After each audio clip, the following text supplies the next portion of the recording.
Thank you. Thank you so much for joining us today for this important conversation on disaster resilience and its critical role in advancing the Sustainable Development Goals, otherwise known as the SDGs. My name is Megan Van Noot. I'm a senior here at UC Davis, and I'm a part of the Sustainable Development Goals internship team. I'm here with my fellow interns, Isabella, Rashida, Genevieve, Nydia, and Shelley, and we're all students here at UC Davis. In 2015, the 2030 Agenda and the 17 SDGs, along with the 169 targets, were agreed upon by 193 countries at the United Nations. The SDGs are a shared blueprint for the world. It's a call to action for all countries to strengthen partnerships and end deprivations to achieve our common goals. All of the SDGs are interconnected. They're woven together through the principle of leave no one behind. This is a commitment to address poverty, discrimination, and inequalities that leave people and communities behind in development. This agenda reminds global citizens that it's our responsibility to protect our planet and all of the humans that inhabit it. Our motivation for this webinar hinges on this as a commitment as our intern team seeks to strengthen our communities locally to reduce inequalities globally.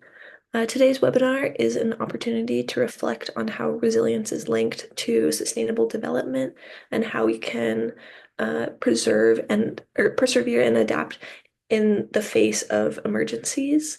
Multiple SDG goals are relevant to disaster resilience, including SDG 11, which is sustainable cities and communities, SDG 13, which is climate action, and SDG 1, no poverty. Resilience in disasters and emergencies also relates to multiple SDG targets at the international level. The UN Office for Disaster Risk Reduction offers recommendations and resources to support safer and more resilient communities.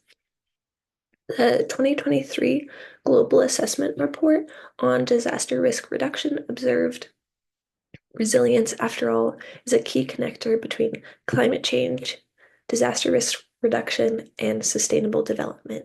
Thus, by measuring and addressing current resilience deficits in a holistic manner, countries could, in turn, build resilience and accelerate progress towards the underlying SDGs.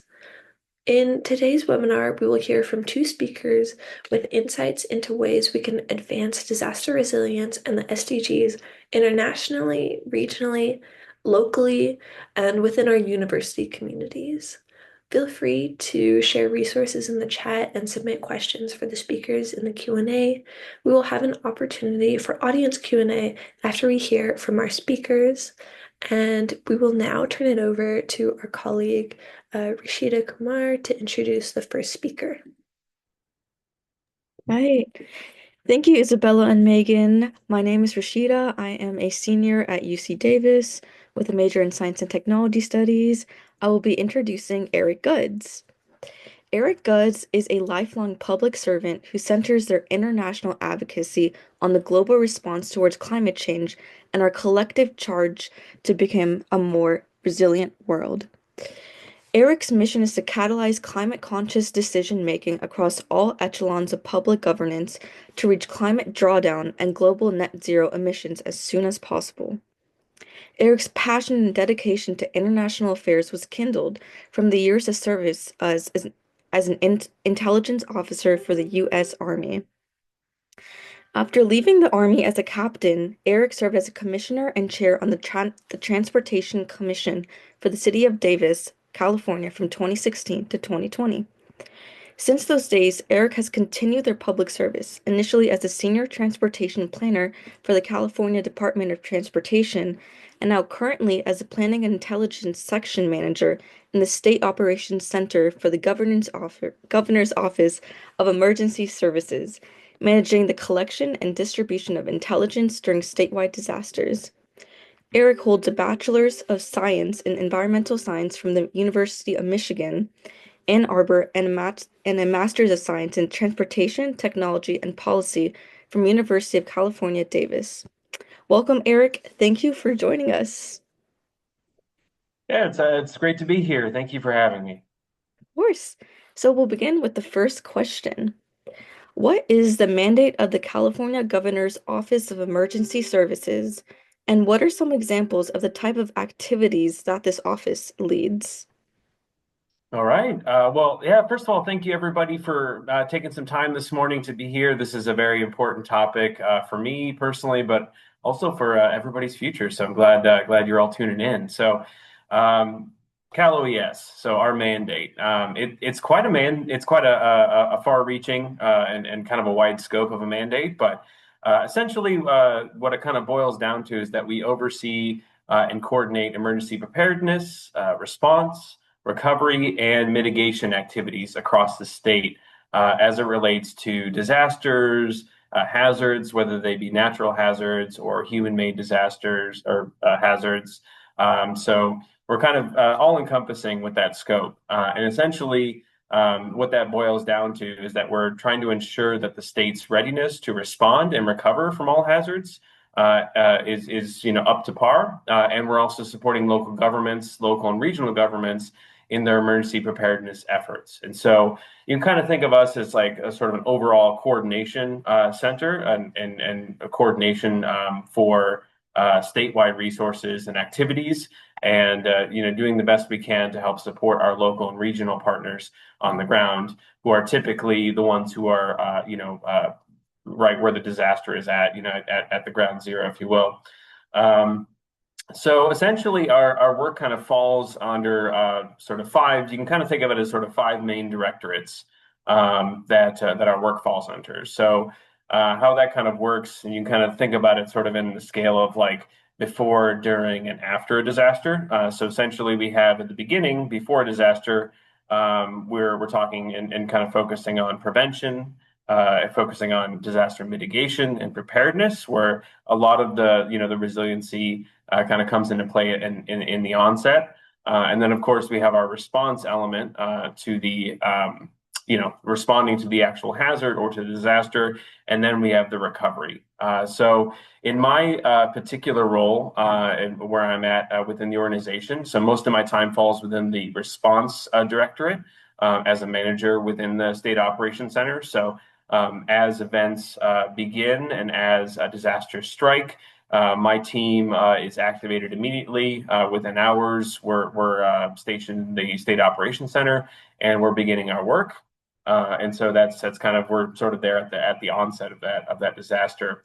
However, right now, actually, I am currently supporting the recovery efforts down in Los Angeles area as a result of the deadly wildfires that occurred in our state in January. So I'm doing a similar function that I would be in a response capability, but right now it's more focused on the recovery aspects of the mission, which we can get into a little bit more, in future questions. Thank you.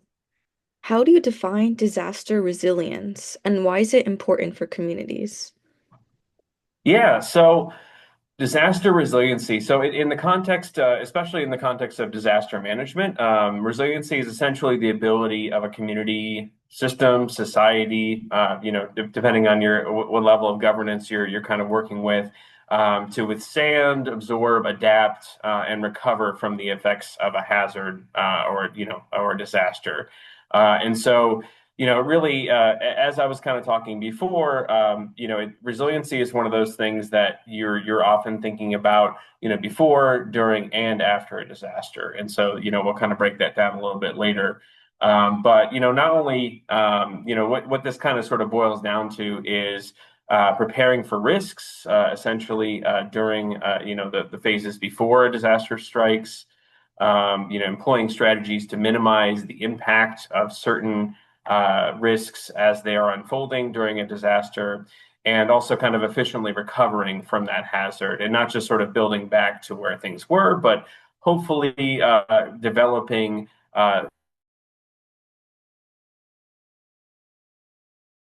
capable of withstanding future disasters. And so, this also includes learning from the past and building kind of stronger systems for the future. Like I was saying, kind of building up additional capabilities to absorb and adapt to changes and the risks. I mean, as we know, the world is changing quite rapidly. And so that's kind of a bit of how I would say, define disaster resilience. And the reason why it's important for communities, I mean, there's a lot of reasons why it's important for communities, but um, I and maybe I'm a little biased because this is my field, this is my passion, but I would be willing to go out on a limb and say that resiliency will likely become one of the most important considerations for long-term growth and stability of communities across the globe, especially as the effects of climate change continue to ramp up, as we see more and more data to suggest that the extents and the durations and the damages from our droughts are getting worse and worse. Just a couple of days ago, they were starting to publish a few reports on the snowpack levels for California. So, as an example, I'm not sure if many people are kind of aware, but the snowpack in California is a key is a key indicator for drought, essentially. So, that we as a state rely heavily on that reservoir of snow accumulated through the winter season to kind of get us through those drier months in the summer. And so, if that melts too fast, because let's say, oh, there's a heat wave, there was a number of heat advisories that were in effect yesterday and the day before, where temperatures were getting already into the triple digits in Southern California. That kind of thing will exacerbate that snow melt and will, produce drier conditions for the summer and late summer, especially early fall, which will drastically increase fire risk. So these are the kinds of things that are that we're thinking about all the time when we think about resiliency, and we're thinking about kind of preparing for the future. If it is one of those things too, where if neglected, the ability of communities to kind of keep up with global changes will leave that community at a growing disadvantage for the future. Another example that I've been thinking about recently, mostly selfishly because I'm planning a vacation to Europe in a couple months. Reading through, if you think about sort of the histories of a lot of like Renaissance Europe, for instance, a lot of reasons why, some of these like iconic places seemed like they were sort of frozen in time in the 14th and 15th centuries was because a lot of these places did not fully recover from the disastrous plagues and diseases and things that impacted, the majority of the world, but also, Europe during that time. And so that's kind of a very visible and direct consequence of kind of a society or community that maybe wasn't the best at kind of preparing for the future and being as resilient as possible in the face of disasters. And so just kind of an interesting tidbit there. But engaging in another kind of aspect of why it's really important for communities is that engaging in disaster resiliency is also really engaging in a collaborative, holistic community. It's a community development process, which is a healthy component for really any strong and vibrant community. And we'll kind of get more into that in the next few questions. All right, those were some amazing examples. Thank you. How can the SDGs be used to develop prevention and response strategies that are more holistic, address multiple factors, and engage many stakeholders? Yeah, so this is a great question because it really kind of digs into, why the emphasis and the importance of the SDGs and what they and the power that they can really hold in really communicating messages and really inspiring individuals and communities to action that will, within their local communities to have a global impact. So I'll focus on two kind of key aspects that are, I think my favorite sort of points with this. So I think the first one, which is really important, and especially for a world now that is, incredibly global and incredibly far-reaching, is that the SDGs do an incredibly good job of identifying and illustrating the interconnectedness of issues. And so, as we probably all know, because we're all here tuning into this webinar, nothing really happens in a vacuum. Nothing ever really happens in a vacuum.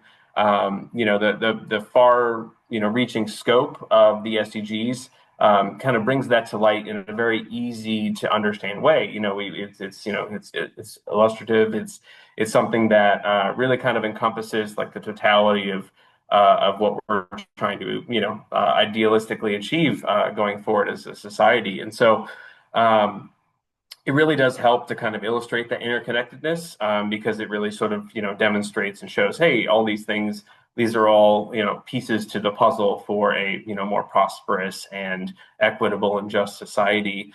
As an example for that, so kind of one thing to kind of think through, as you're kind of looking at kind of the interconnectedness of issues, one thing that really kind of becomes apparent is as you're starting to kind of cross these layers over, and I'm also kind of a big a GIS, a geographic information system mapping kind of nerd. So I'm always thinking about things in terms of layers where you have like different layers of data on top of each other, and then you can kind of see through them and kind of, isolate.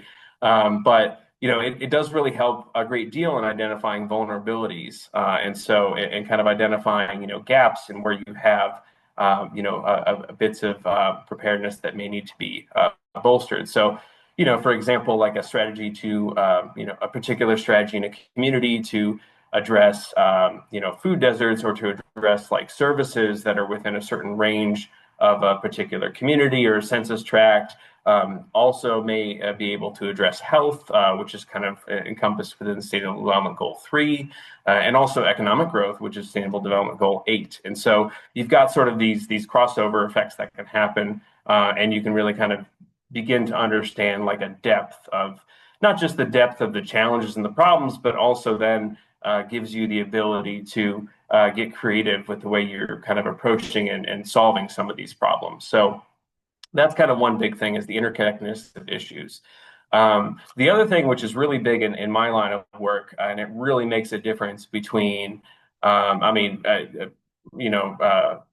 really it does make a life and death difference at times, but SDGs can really be used to help develop durable partnerships and really kind of stress the interconnectedness of those issues through the development of key partnerships with individuals working, in this field. So, durable partnerships, they're just vital to disaster resiliency. And I would say like at least 90% of the work to build up those partnerships happens before a disaster even strikes. And so, in our field, like if you're like starting to engage in, partnership building, like as the disaster is happening, as the fire is rolling down the street, probably not a good strategy. There's a lot of work that we do throughout the year, when we're not responding to disasters, where we're engaging our partners on the ground. We're going to communities to talk with individuals, to talk with non-governmental organizations, and try to build up that, that collaborative spirit, so that when the disaster hits, we are, more ready and more prepared for what's to come. Right. Thank you for expressing the importance of the interconnectedness of the strategies as well. Now, can you share an example of a recent disaster where the Office of Emergency Services implemented relief efforts? Yeah, sure. As I was saying before, I'm currently in the middle of the recovery efforts for the LA wildfires that happened back in January. This is something where the response element for a disaster ideally is kind of a quick endeavor. You'd hope that we'd get the fire under control as quick as possible, that we get things kind of stabilized as quick as possible. So the response world tends to be a very quick thing, usually a couple weeks, to a month maybe. But the recovery efforts can take much longer. And so that's kind of, where I'm situated right now. A lot of what we're doing and a lot of the kind of relief efforts that we're providing for citizens of California, it involves the complete removal of debris and kind of any hazardous materials that are associated with that debris. What's interesting, a little sidebar with that, in the debris removal process, one of the things that a lot of us didn't really necessarily plan for, or wouldn't have really been a thing that we planned for 10 to 20 years ago, is like EV battery waste. And so because of the increased prevalence of EVs, while being, very, very good for our environment, our air quality, and an absolute necessity for us to move forward in a world where we, will hopefully reach, net zero emissions. One of the things that we now have to sort of be better at preparing for and kind of incorporate into our disaster resiliency strategy is the like more efficient and safe removal of the the battery tech and all the all the chemistry that goes in with those batteries, especially as it concerns wildfires, because the fire does not discriminate. It will burn. It will burn all. So that's something that we're kind of working through a lot right now. There's also, there's the site inspections. There's helping people with the disaster assistance, monetary assistance, business grants, that sort of thing. And so there's a lot of little pieces that we're kind of working on. On top of all that, kind of within my function, still kind of focuses and centers on the collection and dissemination of information and intelligence, primarily to first responders, government agencies, and any interested parties. Members of the public have access to that information as well. But yeah, so that's kind of some of the examples of some of the relief efforts that we've been kind of working through. Awesome, and thank you for bringing up the EV battery waste. I know there's been some stories around those too. Yeah. Yeah. So next question, are there any state level changes, initiatives, or policies that you believe are necessary to improve California's disaster resilience and or readiness? Sure. Yeah. No. There's definitely a whole lot that folks can do, and it's really, it kind of gets into things that you can advocate for, but also we can kind of speak more broadly on what the what communities and policies and things that we should be supporting. But later on we can talk a little bit more about how you can kind of encourage some of that, some of those initiatives to come to light, if you will. So, some of the biggest things right now, I would say, like, probably one of the number one things that we could do within the state of California is wildfire preventative measures. That is probably, like, if I had to pick one thing, where, if we were to spend the majority of our time increasing our, wildfire preventative measures, that would probably have one of the biggest impacts on making us more resilient for disasters, and also kind of reducing that impact of disasters as they happen. So, what is that? What is wildfire prevention? So that kind of, you can kind of think of a couple different ways we can kind of think about this. So the one that probably gets the most number of hits on the news, because of, like, all the forest raking memes and what have you. But really, fuel reduction is a big part of this. So, accelerating the pace and scale of prescribed, fire and vegetation removal on state and private lands, a big piece of it. It's a lot of communities are kind of going through that right now, kind of getting ready for the summer, doing a lot of that fuel reduction projects. There's a lot of good resources and a lot of things that can be done to encourage what they call home hardening. So that's kind of implementing stricter home hardening standards and certifications to kind of make structures more resistant to wildfires. So, creating more barriers around your house, that sort of thing. There's also, and we'll kind of get into a little bit more of this later, but, working towards developing commissions and committees within your local and regional communities to advise on home hardening best practices. There's more forest management techniques. So we got the prescribed fire, we have all that, but also kind of encouraging additional collaborations between, like, public land and private land. So getting some of those conversations and things started now. And so, developing more initiatives to kind of encourage more of that will also help with the management of the incident as it's occurring. And then I'd say the last kind of big thing I want to touch on is the evacuation planning and practice of the evacuation plan. So I definitely think that the vast majority of communities in California would greatly benefit from some additional evacuation planning and practice procedures. And so this is not just kind of developing the plan itself, which is something that can be a multi-year endeavor, but ensuring that the plan is inclusive and that it is something that will work for everybody within California, including our vulnerable populations and those within First Nation peoples within tribal lands, things like that. But also, there's ways that we can kind of develop that evacuation planning and kind of as somebody used to be in the transportation realm, I think a lot about how we can kind of enhance our public transit networks and better utilize some of our public transit, especially in the evacuation planning, is kind of it can be a very big and critical component. So yeah, that's what I would say for that one.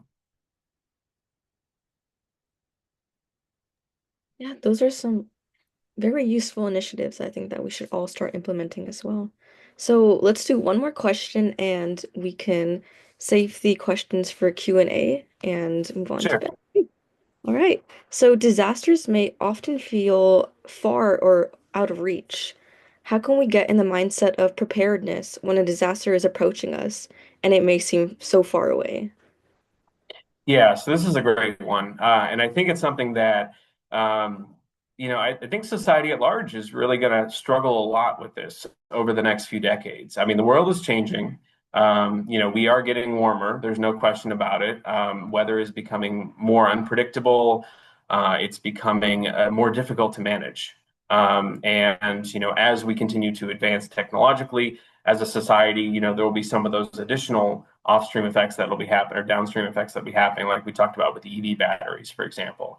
I think one of the first things that we can do to kind of get ourselves in the mindset of preparedness is really education is kind of a critical component. So educating yourself and also helping to educate your neighbors and your community on the realities of climate change and the changing world that we live in today. So, the world is going to continue to change at a pace that previous generations, every single generation will be experiencing the fastest growing generation, essentially, into the future. And so things will not be slowing down.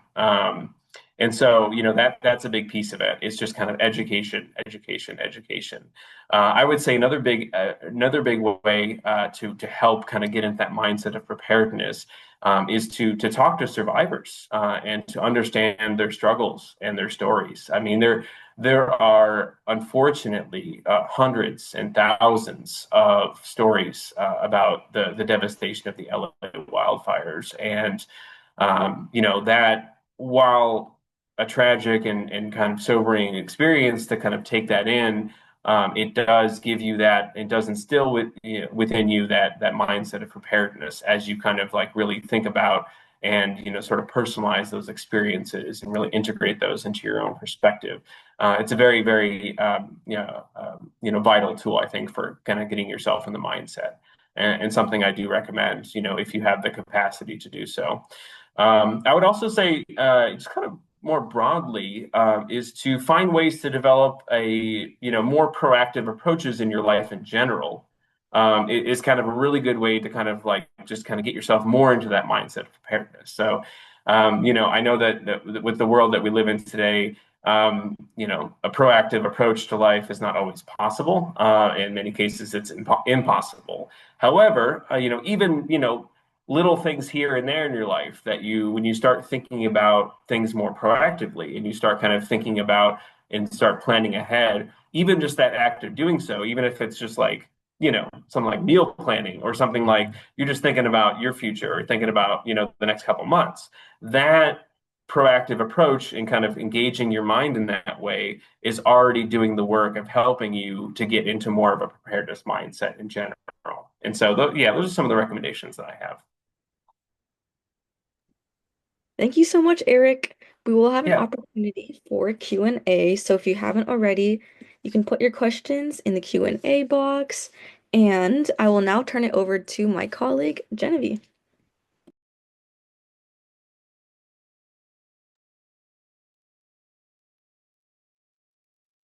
Hi, I'm Genevieve. I'm a second year student at UC Davis, majoring in cognitive science and sustainable environmental design.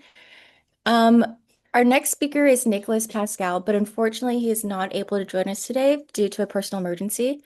However, I would like to take this opportunity to share a little bit about Nico and the UCDRN.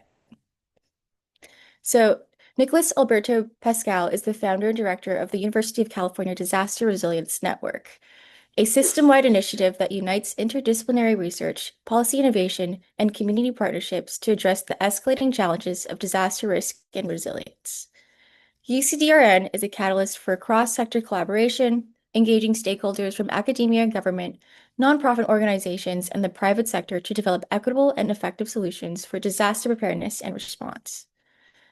UCDRN works with diverse stakeholders within and beyond the UC system. UCDRN's cross-sectoral partnerships include collaborations with the Association of Pacific Rim Universities, Ernst & Young, the California Governor's Office of Emergency Services, the Universidad of Chile, the UN Office for Disaster Risk Reductions, ARISE US Network, and the American Red Cross Global Disaster Preparedness Center. In this chat, we will also add some more information on an expert panel series with an upcoming event in June. UCDRN is spearheading a year-long expert panel series on climate change and human mobility in collaboration with the California Council on Science and Technology. So unfortunately, Nico cannot be here today, but he will be presenting at the June 4th event if anybody would like to attend. Thank you for joining us. I will move on to our next speaker, Beth. Hi, everyone. I'm Beth Greenwood. I'm Associate Dean for Global Legal Education here at the UC Davis School of Law, but more importantly, I am the chair of a committee that is called the Global Community Emergency Fund. And first of all, I wanted to thank the students who have organized this. It's an incredibly important discussion. And I wanted to thank Eric because that was so interesting to hear in this very broad level at the state level how you deal with, prevent, work with, support people and communities with emergencies. So if you take the view that all things global are local and all things local are global, we work at the local level. So the Global Community Emergency Fund is at UC Davis, and the purpose of the fund is to provide direct support to the UC Davis international students, scholars, faculty, and staff with an urgent financial need due to humanitarian crises, including natural disasters, conflict, or economic hardship. So we give small grants. They're not very large. They're maybe $500 to $750, but it's to help students who are impacted by these issues to be able to get through to the next phase. And I think you would be, if this touches you and the work that you do, and if it doesn't, you would be amazed at some of the powerful and difficult situations that students can find themselves in. In this case, it's international, it's the international community, because often the crises that they are dealing with are connected with crises in other countries as well, from natural disasters, war, and so on and so forth. And the reason is there may be resources coming from another country that come to the student here, or the student may share some of their resources with people back home. So we've been around for about more than 2 years. At first, we would get maybe several applications a month, but in the, oh, am I, shall I wait for the questions, Jolynn? Okay, I'm not. Either way works. Whatever, well, I'll say a few things and then you can you can ask me questions as you will.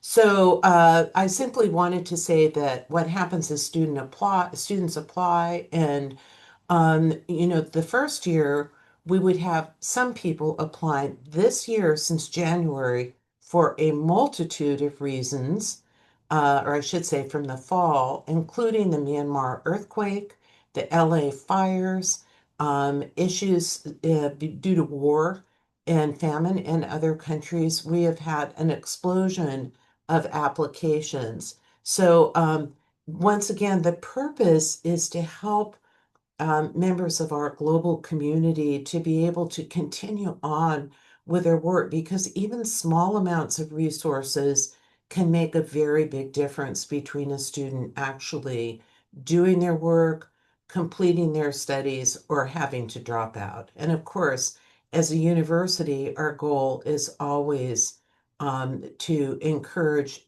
education and research. And this can make these small amounts of, don't, I call them funds, can make a difference in people's lives.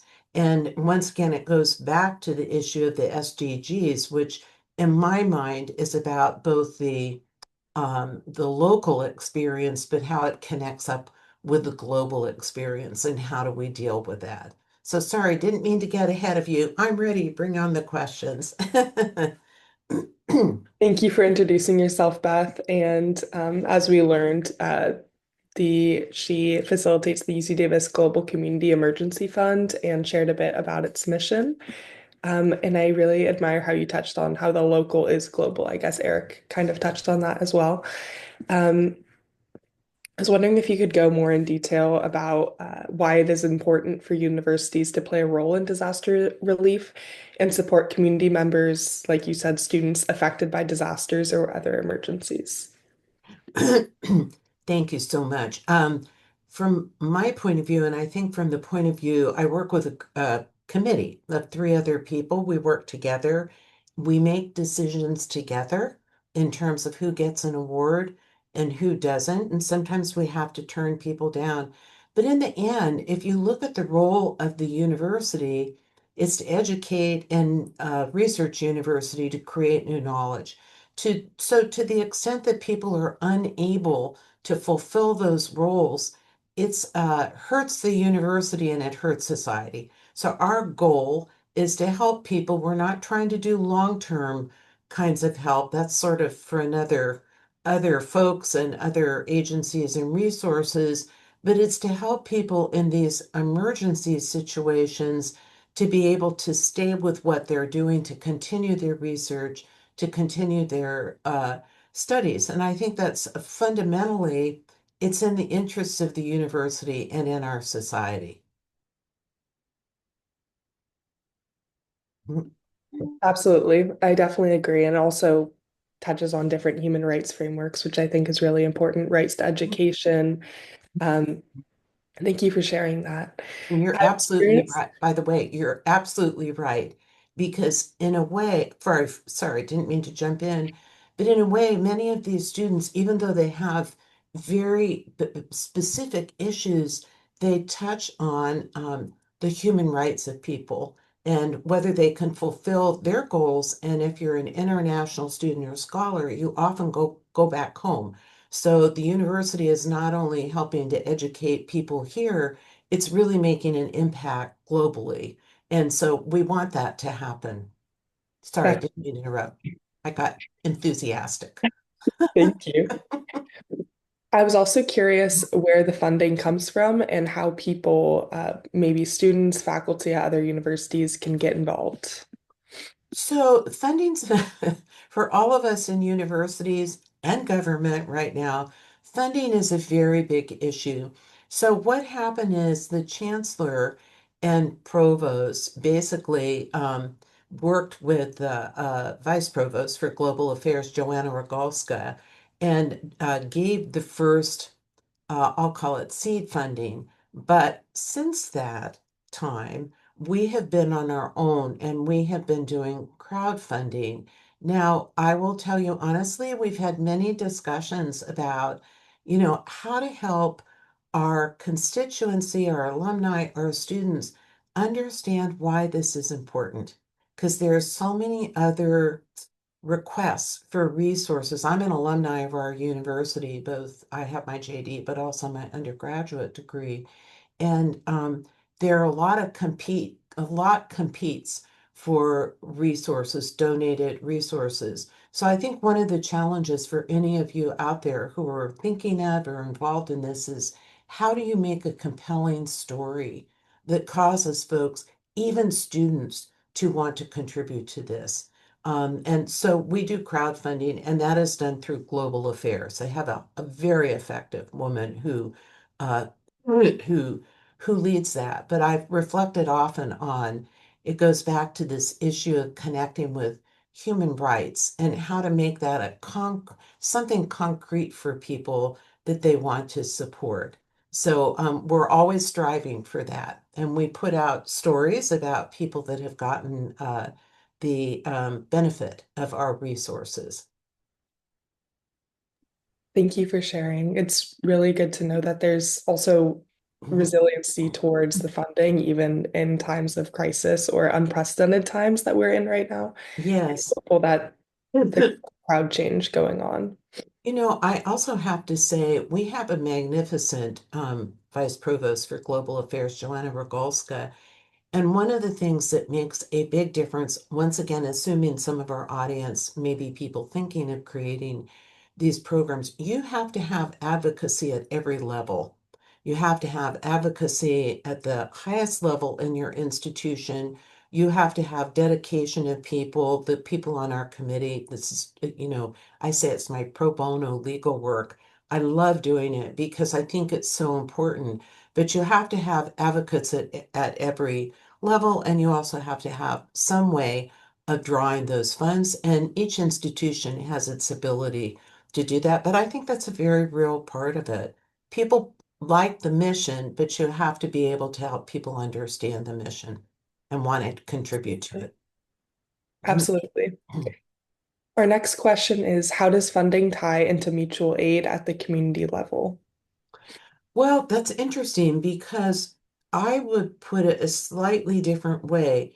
We work with, and this is becoming stronger in our campus, we work with other units on campus who also provide some short-term funding and have a slightly different focus. So when we say community, the first place that I think of community is within the university itself. When you're in a very large university, often one side doesn't speak to the other side. It's very difficult. It's not easy to coordinate those pieces. And I think one of the things that those of us, both in global affairs, but in graduate education, undergraduate education, student affairs, have been working on is how to coordinate more. And so we often, when we give student an award, or if we don't give a student an award, we will recommend that they see somebody in graduate affairs or in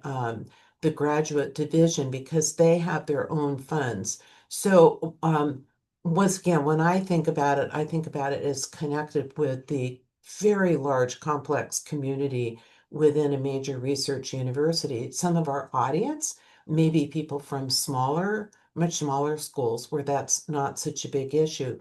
In terms of the community at large, because of my professional work, I always think globally, and what we do for an individual here has an impact globally because that's the word that goes back. It enables to their countries, it enables people to continue with whatever it is that they are trying to do and to be able to bring that knowledge and that capacity back to contribute to their society in some way. Thank you. Our last question is, can you share a success story of the fund creating a positive impact? That is such an interesting question. We do not ask people to come back and tell us what happens because these are very short term. We make sure that everything is correct within the award, but we do not require that people come back and tell us. But this I can tell you, we know that often students do not come back. And I think that's one measure of its success. It means that whatever we were able to provide, whether it's for the gentleman whose uh, family was in Myanmar and their home was crushed by the earthquake, what we see is that, and I was thinking also of we had several people who were impacted by the LA fires. Their homes were either damaged, their family homes were damaged or burned. I would say a measure for us is now and then a person will come back because they're still having problems. But the biggest measure for us is that people don't need to come back. They have gotten the benefit of short-term assistance and it's allowed them to carry on with their education, studies, research, and so on and so forth. Thank you. I think that's a very creative metric for tracking change, and I really respect that. I think we're going to move into the Q&A section. Thank you, Megan. Of course, thank you. Thank you, Eric, for answering the Q&A questions so far. We do have some questions from registration as well. So if you in the audience submitted a question, we will go through those right now. So the first question, are there funding sources for research or development projects on disaster response currently? And this can be either Eric or Beth, but whoever Yeah. wants. One more time on that one. Are there funding sources for research or development projects on disaster response? Not enough. Yeah. Well, Eric, I don't want to. Did you have more you wanted to say? No, you go for it. Well, let me say, in a big research university, I guarantee that there is research going on, but universities are very challenged right now, as I know governments are, in terms of losing funding for very important functions. And so I would simply like to say, yes, there are amazing things going on in the university. I'm not, because I'm in law, I'm not specifically involved in those, but I can guarantee there are. I think the question is how to be an advocate for continued funding, because pulling away from funding really undercuts the work that Eric and his group are doing, others doing at the federal level, and of course, even in our, this very tiny part of the university. So the way I would put it is we should all advocate for more funding and to maintain the funding that we have. Yeah, thank you, Beth. I totally understand with the current political climate and the extreme cuts to funding, it's going to be challenging to have those additional sources. All right, so I'm going to ask this one to Eric, but obviously, Beth, if you have any insight as well, please feel free to share. Are there any examples currently in use that use the SDGs to link disaster resiliency between campuses and municipalities? Yeah, I mean, trying to think. So probably the Nexus and UC Davis is probably is a pretty good example, because you've got the robust research footprint kind of within like a smallish town. I mean, the town likes to think it's smaller than it actually is, but besides that, well, that's a whole nother webinar. Yeah, so I mean, one of the ways that those kind of places can intersect, especially, really goes back to like. The planning efforts like within there are a number of bodies that interact within like the university setting and like the local governance setting that help to kind of develop emergency management plans, for example. So there's elements within the city's public works department, planning departments, that are kind of tasked and assigned to work on that, and they have the collaborative efforts with the universities there. So that kind of presents like a nexus for where some of these ideas can kind of grow and percolate there. Other thoughts from the university side? Well, so can you repeat? I want to just focus on the question again. How do we connect with the community level? I'm sorry, can you articulate the question again? Yeah.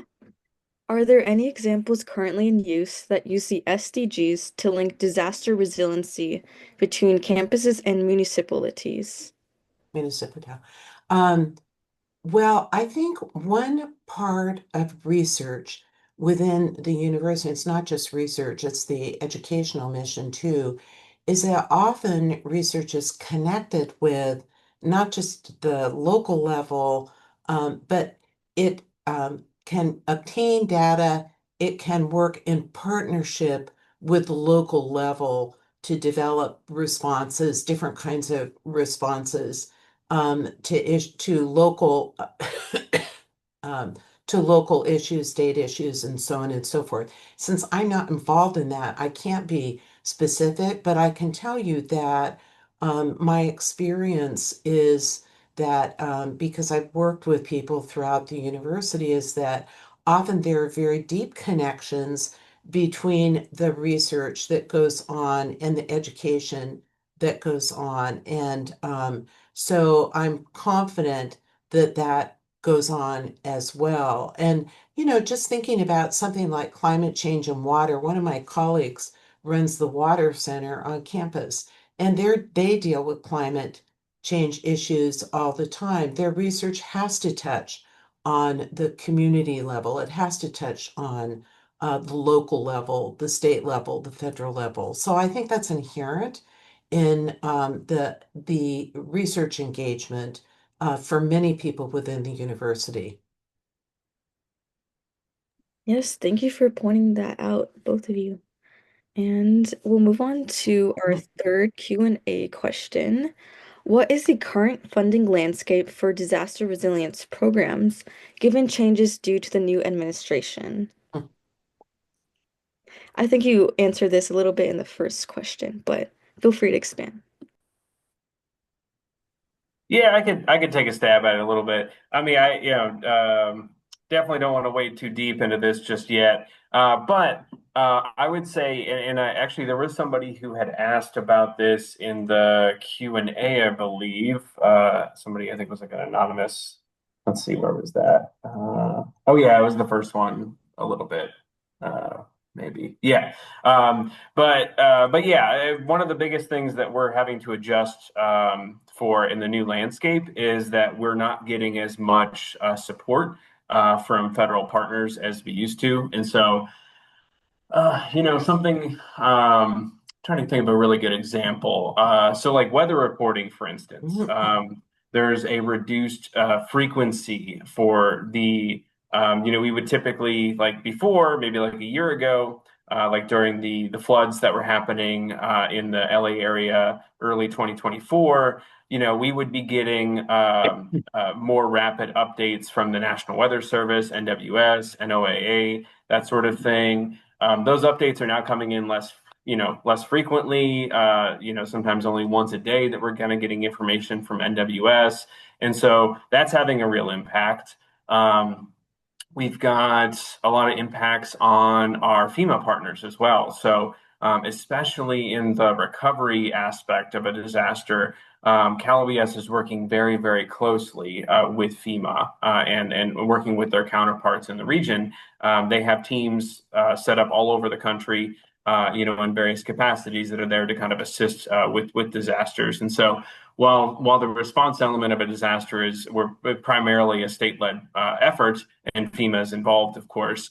Recovery, we have a much more of a collaborative environment with that. So, that's having some impacts as well. Travel restrictions for certain members, within or certain employees within the FEMA setting can impact their ability to contribute to the recovery effort and things like that. So, I mean, I think it's going to be quite a challenge for us to close the gap, frankly. And I see, and something else I was kind of maybe touching into later if we have a little time, probably not. But I do see this as kind of helping to push us into more reliance on AI, more reliance on predictive technologies, computing power for increased weather prediction capability, better estimates for where the best places to pre-position resources. So more of this is going to start becoming, it's going to sort of feed into each other, right? So you're going to have less people power on the ground because of the cuts and because of the changes of policies. And then you're also going to have this increased rollout of computing, AI technology, that sort of thing. And so, yeah, it's going to be a very different landscape. But the thing is that the simple truth is that if we want to kind of even maintain the same level of service and to respond and recover from disasters, we're going to need to increase our staffing because of the climate changes that we're expected to see over the next few decades. I mean, so there's only so many hours we could all work, and so that's going to be a factor. So that's what I'll say on that. So may I add a couple of comments? I just want to say, if you look at it from the university perspective and with research, first of all, I affirm everything that Eric said. We're going to move to new models, but I think universities are going to go, they're slow. They're like a big tanker ship, having to change course, but they are going to have to change and adapt to this. And I think Eric has pointed out some of the ways that they will adapt. And I think there will be, I'm very sad to say, a tremendous loss of capacity, not just because we're not funding, but because good scientists are going to go to other countries, and that's going to have an impact on us. That said, I think our jobs, and I think Eric put it so well, it's to find new ways of doing this, to find different ways of accomplishing what we've accomplished before, and maybe become more focused on certain outcomes in our research. And another part of it, I think, will be to have stronger relationships with the private sector, because I think that's got to be one part of, making it possible. The final thing I'd say about that is all of us need to be advocates, to push for the importance of the kind of research that Eric and his team do and others do. So,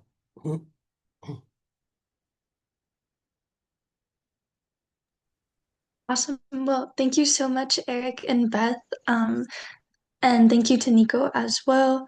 It's been a great opportunity to learn about the efforts across several levels, whether that be state, academia, and campus-wide, on how we can strengthen resilience and support our communities. And also, thank you so much to everyone in the audience for joining me, my fellow STG interns, and our speakers today at UC Davis for this webinar. And I just want to say, yeah, thank you all so much, and have a great day. All right, take care, everybody. Thank you. thank you.